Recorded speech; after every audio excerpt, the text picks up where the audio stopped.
মাজারে মানত করা বা মাজারের কুমির,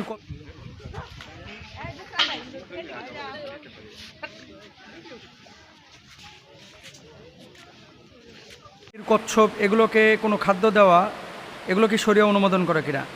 2 নম্বর বিষয় উনি লিখেছেন যে মোহতারাম, এদেরকে খাবার দিলে তো এরা খাবার খায়, কিন্তু আর বিভিন্ন নকল টাকা পাওয়া গেছে, বিদেশি টাকাও পাওয়া গেছে। স্বর্ণ পাইছি, তারপরে বৈদেশিক অনেক মুদ্রা, স্বর্ণ আংটি, তারপরে লাখফুল, কানের দুল, গলার চেন, বিদেশি টাকা, চিঠি অনেক। অনুভূতিটা ভালোই লাগতেছে, কিন্তু টাকা পয়সা। মাজারে যে টাকা দেওয়া হয়, এই টাকার খাবার কে খায়? এগুলো দিলে কি আসলেই ইসলাম অনুমোদন করে? আসলে এই আলোচনাগুলো তখনই প্রশ্নগুলো আসে যখন সম্প্রতি কোনো ঘটনা ঘটে যায়, তখন আপনারা বেশি জানতে ইচ্ছে করেন।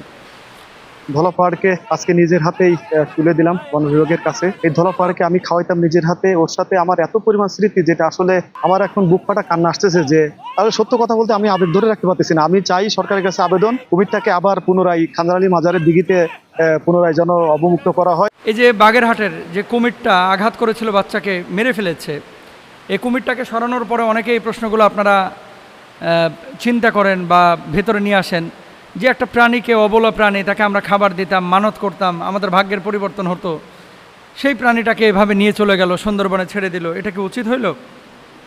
দেখেন, শরিয়া প্রাণীকে ইহসান করা বা খাওয়াইতে অনুমোদন করে। যে কোনো জায়গায় যে কোনো প্রাণীকে আপনি খাবার দিতে পারেন, কিন্তু এই প্রাণীকে খাবার দিলে ভাগ্যের পরিবর্তন ঘটবে, বা এখানে মানত করলে আমার তকদিরের পরিবর্তন ঘটবে, তাকদির পরিবর্তন হবে, চেঞ্জ হবে, এই ধরনের চিন্তা চেতনা সম্পূর্ণরূপে শিরকি, সম্পূর্ণরূপে। কারণ কি? ওয়াল কদরি খয়রিহি ওয়া শাররিহি মিনাল্লাহি তাআলা, ভালো মন্দ সব কিছু হচ্ছে আল্লাহ সুবহানাহু ওয়া তাআলার পক্ষ থেকে। এটা কোনো আপনার কুমির পরিবর্তন করতে পারে না, কোনো ছাগল গরু পরিবর্তন করতে পারে না, নজর মানত পরিবর্তন করতে পারে না। এটা আল্লাহ সুবহানাহু ওয়া তাআলার ইশারায় হয়ে থাকে। এখন কুমিরকে তো সরাইলেন, কিন্তু মাজারের ভিতরে যে অনেক বড় বড় কুমির, মানুষরূপী কুমির বসে রয়েছে, এগুলোটা সরাইবেন কেমনে? বিভিন্ন মাজারে আছে যেখানে টাকা আপনারা দান বাক্সে ফেলছেন। এই যে গোলাপশাহ মাজার সহ অনেক মাজার আছে যেখানে দান বক্সে আপনারা টাকা ফেলছেন, এই টাকাটা যায় কোথায়? এটা কি ভেতরের বাবা খায়? যিনি কবরে আছেন তিনি কি এই টাকা পান? তিনি তো পাচ্ছেন না। তো আপনি টাকা দিবেন যেখানে দুস্থ দরিদ্র আছে, চ্যারিটি আছে, যেখানে অসহায় মানুষ আছে, তাদেরকে আপনি পয়সা দেন, বৃদ্ধাশ্রমগুলোতে দেন, লিল্লা বোর্ডিংগুলোতে দেন, রাস্তাঘাটে ফকির ফাকরাকে দেন। মাজারের ওই কবরের মৃত ব্যক্তি, তিনি তো আল্লাহর কাছে সম্মানিত যদি অলি হয়ে থাকেন, আর অলি যদি না হয়ে থাকেন তিনি তো নিজেই বাস খাচ্ছেন, তাই না? তিনি আছেন নিজে বিপদে, আপনি সেখানে টাকা দিলে আপনার ভাগ্যের কী পরিবর্তন হবে?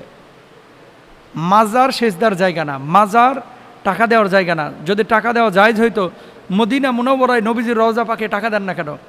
যদি জায়েজই হইতো, নবীজির রওজায় টাকা না, মানুষ কলিজা দিয়ে আসতো, সোনার দিয়ে নবীজির রওজাটাকে, গোটা মদিনাটাকে মোড়ায় ফেলতো, যদি জায়েজই হইতো। এই জন্য দেখেন, আরেকটা প্রমাণ নেন, জাকাত যে আল্লাহ তাআলা 8টা খাতে দিতে বলেছেন, ইন্নামাস সাদাকাতু লিল ফুকারা ওয়াল মাসাকিন ওয়াল আমিলিনা আলাইহা ওয়াল মুআল্লাফাতি কুলুবুহুম ওয়া ফির রিকাব ওয়াল গারিমিন ওয়া ফি সাবিলিল্লাহি ওয়া ইবনিস সাবিল।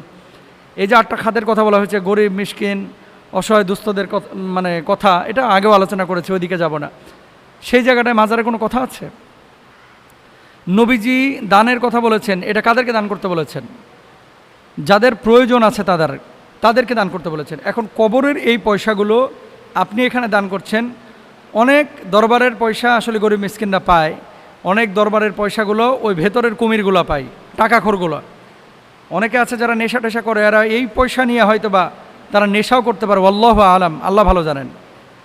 এখন এই জন্য আপনাদেরকে বলি যে মাজারে টাকা না, মাজার যদি আল্লাহর ওলিদের মাজার পান, আপনি জিয়ারতের জন্য যাবেন, কিন্তু মাজারে পয়সা না। পয়সা দেবেন হচ্ছে গরিব অসহায় দুস্থদেরকে, পয়সা দেবেন মসজিদে, পয়সা দেবেন লিল্লা বোর্ডিংয়ে, পয়সা দেবেন আপনার বাপ মাকে, আপনার আশপাশে যারা আছে আলেম ওলামা, আপনার আশপাশে আছে বিভিন্ন লিল্লা বোর্ডিং, এতিমখানা, বৃদ্ধাশ্রম, অসহায় বিধবা মহিলা, এদেরকে আপনারা পয়সা দেন। আপনি কবরে যা পয়সা দেন নিজের তকদির পরিবর্তনের জন্য। এই কাজগুলো প্লিজ করেন না, এই কাজগুলো করেন না। বেটার, উত্তম যে জায়গাগুলো, সেই জায়গাগুলোতে দেন। সরকারের কাছে বলবো যে মাজারের এই বিষয়গুলো আপনারা একটু তদারকি করেন, এত পয়সা যায় কোথায়, এগুলো একটু খেয়াল করেন। আল্লাহ তাআলা বুঝদান করুক, আল্লাহ তাআলা আমাদেরকে সচেতন হওয়ার তৌফিক দান করুন।